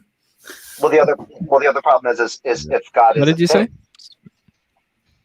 If God has thoughts, okay, thoughts are sequences of basically concepts or symbols. So it's a sequence, which is in time, and it happens. Like when you have a thought, you don't think the whole thought from beginning to end all at once. It's usually a sequence, right? I mean, you can have one impression. So how is, if God thinks and plans, how does that not happen in time? I have no clue. God is so far above my mind that he sometimes boggles my mind. Like even the Muslims struggle to understand him. That's why they reject him. Okay, Okay, Yeah, he boggles my mind too. hold on, Speed. That always fascinates me. It's like God is so above my mind, but your mind can't. Your mind came up with God, well, not yours specifically, but but your mind, has a concept of God, right? If you Like could say, understand God, then it's not probably not the real God, but a made up God that well, someone made up. no, hold on. That's like saying if you can understand the universe, then it's not the real universe. That makes no sense. Well, we Am I can't the only one who understand thinks that everything makes no already. sense? We can't understand everything yet. Okay, Keyword yet. So Martin, if you know God, then you don't know the real God. If you think you know God, you don't know the God. Yeah, that.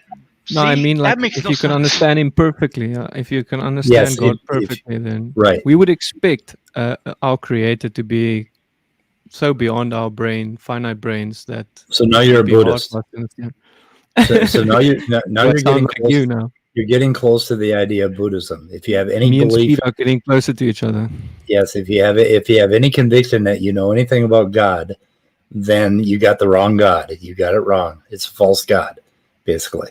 So you let all of that go. You let all of what you think you know about God, you let that go, and then you get closer to the actual thing itself. That is the Versus God God. of the universe. You're a Buddhist. You're an atheist now. We converted you. You can go away now, Martin. What are we gonna call this channel now? Answers in Answers Buddhism. in or what? Buddhism. Exactly. Answers Yeah. in Buddhism. Seriously, These are Speed, you answers should in change that. atheism. No. It's answers in Buddhism. No, I would actually, like no, some no. answers. You know what? I'm actually, I'm thinking of creating an offshoot channel called Answers in Nihilism, Answers in Existentialism, But let me Answers in but Marxism. let me ask you. Answers in But, let me, sparkle. but wait a minute. I do have a quick question for Martin. Then why go after? Because I remember last time I was in here, Jafreak seemed to get a little excited because you were criticizing some Muslims or trying to convert a Muslim or something like that. Why would you bother with Muslims if you admit that? I mean, how do you go after Muslims in their belief of a God if God is so beyond our understanding? I try and help them. that? Like But I how are hate you? seeing people deceived, and I can see that they are deceived, and so I try and help them How see do where you they make? are But if deceived. you can't, know God, how do you make the determination that they're deceived and you're not deceived? Because No, they I'm could say the saying you same thing can't. about you. I'm not saying you can't know who God is or something like that. I'm just saying if you could understand God perfectly, then he wouldn't be God. That's why Muslims struggle so much to understand God, and then they reject him because they think it's Well, made this up seems well. and Then it there doesn't seems make to be logical sense. God has to. But wait a minute. Why does God have to make logical sense? No, they say God doesn't make logical sense, so they reject him. Why does God need to make logical sense though? According to them, it must make sense to their brain. Otherwise, I don't know. Well, no, they seem to be admitting that God doesn't make logical sense. Yeah, they're saying the Christian God doesn't make logical sense, so they reject him. Oh, I thought you were saying God just their understanding of God doesn't make logical sense. No, So, their God is, but do you think according that to God them, makes necessarily? perfect sense. Okay, so why do you think Religion that makes God no necessarily? sense. But why is that a defeater? Why would you say they're necessarily wrong for saying that if you're saying that God doesn't have to make logical sense? No, you're agreeing with me that God doesn't No. have to make logical. I mean, Yes, sense but to why are our you finite brains. It doesn't have to make sense to our finite brains. okay? So what's your problem with Uh, them saying that? I really hate the fixed mentality. I think we're talking past each other, not No, understanding I don't each think other. so. they believe the Christian God doesn't make. They believe the Christian God doesn't make logical sense. You seem to have a Mm. problem with them saying that, but it doesn't seem to be that's an incorrect statement from Muslims. I only have a problem with them being deceived and thinking they're following the biblical God while How are following a they different deceived? God. But how are they deceived if they're making an accurate statement about God? How can they not be deceived? Do you think But it's they just impossible for them to be deceived? but they made an accurate statement that the Christian God is not. You're breaking up. Yeah, it's because of the wind. How are they so they're deceived, but they got this one right, is what you're saying. God doesn't necessarily have to be logically. The Christian God doesn't have to be logical. So they're right in that. Yeah, they could be. They're right in that claim, at least according to you. They're right when they say the Christian God doesn't make logical sense. Yeah, they could. So they're not deceived when it comes to that. Yeah, they're not fully deceived in everything. Like, I think Muhammad existed, so they're not deceived about that. They take a lot of good food or a lot of truth and they mix it with a few lies, and that's how you deceive people. How do you know that they're actually lying? How do you know that they don't actually believe that to be true? No, I know they believe it 100% probably. Then you can't say that they're lying, because lying requires the intent. No, I'm not saying. I'm not saying they're lying. I'm saying they're deceived. You just said it. Deception. Well, they're deceived, but you said that they're mixing stuff up to lie and to deceive others. No, I'm talking about demons mix stuff up with truth so that people would believe it. You didn't say demons. I thought you were referring to Muslims taking that information. Yeah, you didn't mention demons before. Yeah, you thought I was just, referring. Well, to because Muslims. we were talking about Muslims versus Christians. Yeah, sorry, I should have made it more clear. I should have made it more clear. Sorry. Okay, just wondering. I'm looking now at the scientist that said a woman is a 3D printer. It's quite funny. But but here's the thing: I don't know how you can use science to come to God if God is not logical. Oh no, my son is getting the leash. Well, oh, no. just leave the stream on and go do your thing. And Scott? Yeah, he's getting the leash. He's gonna walk me again. He's gonna throw the ball down the hill again, and I'm gonna have to go get it and climb all the way back up the hill. And I get all out of breath, but I got to get the ball. I cannot get the ball, right? You see my problem. Could be like my dog. You know those they're the stick that you use to throw the ball. You ever see those? Yeah. Yep. It's like my dog. The first time she saw one of those, when the guy was using it, it was at a dog park, and he was throwing the ball using one of those sticks so that his dog would go chase it. My dog wouldn't chase the dog going after the ball or go after the ball. She wanted the stick. Yep, exactly. She kept jumping for this. The guy's like, "Hey, stop it!" It's like, "Daddy."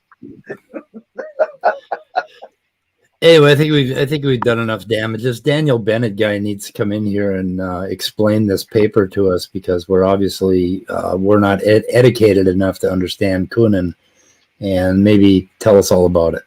Maybe tomorrow. Yeah. But I kind of want to shoot it in the head right now, guys, because yeah. I doubt he will. Speed. I'm pretty sure he will. I was waiting for him to answer my question about God making things from no things. Yeah. Yep. Yeah, he avoided that. Yep. Okay, guys, let's end it for the day. Yep. Okay. I think. Goodbye, everybody. Thanks for stopping in. Yep. Goodbye, cruel world. Bye.